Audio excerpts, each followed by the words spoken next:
I found it.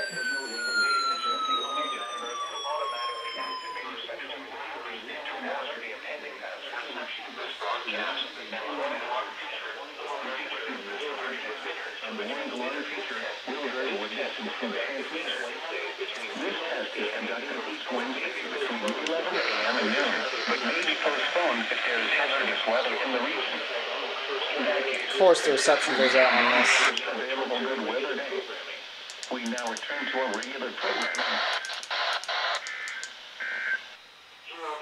Reports from around New England in New Hampshire.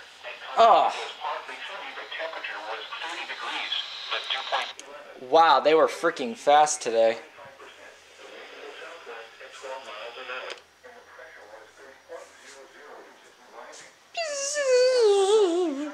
See, it went off over here.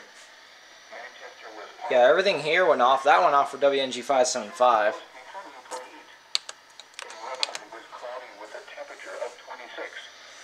At the summit of Mount Washington, snow showers and blowing snow and fog were reported. The temperature was...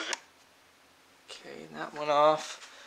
But the reception on this decided to go out right on the weekly. So now I'm going to see if I can get this to go off for Burlington.